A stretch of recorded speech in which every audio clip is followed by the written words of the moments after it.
Well, the two major views on how to read the book of Revelation is either everything from chapter 1 to chapter 19 has already happened, right? That's what we call the preterist view.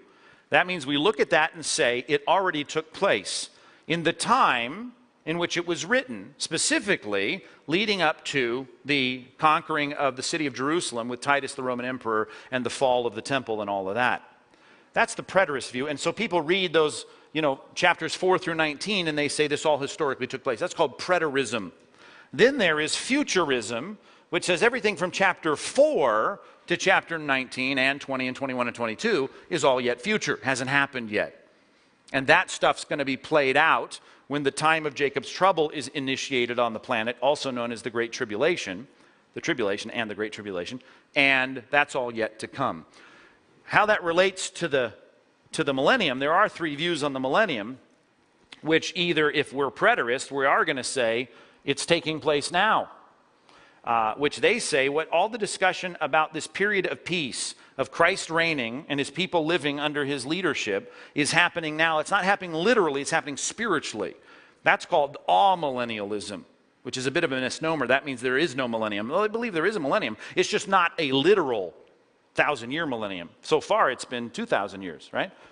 Then there is premillennialism. That's the second view, which is my view, that is chapters 4 through 19 haven't happened yet, and one day when Christ comes back in chapter 19, he is going to initiate a 1,000-year reign of peace to fulfill specifically and literally the promises to Israel in the Old Testament. Then there is something called postmillennialism, which says that that idealized reign is not yet happening, but if the church works hard enough, we'll get there and we'll keep moving the world in that direction. And one day we'll realize the millennium before Christ returns. Amillennialism, we're in it, we've been in it now for 2,000 years. Premillennialism, it hasn't happened yet, it's coming. Or postmillennialism, we're working on it and it'll be here before Christ comes. Those are the three views of the millennium, and the preterism or futuristic view of how we read the book of Revelation is kind of the two ways to look at those chapters, and then we come up with those views. Now again, if you're saying, what about the rapture? That's a whole different debate. Okay, that's a debate for premillennialists, usually, that we believe that the rapture is either going to happen before the Great Tribulation, in the middle of the Great Tribulation, or at the end of the tribulation. And because I read Daniel chapter 9 as a promise of God working out that 70th week of Daniel, the time of Jacob's trouble, the Great Tribulation, as a yet future time for the people of Israel, I believe that the church is not in that. It's not a part of that. And I think that bears out at least an argument from silence as we read through chapters 4 through chapters 19 of Revelation. There is no discussion of the church there.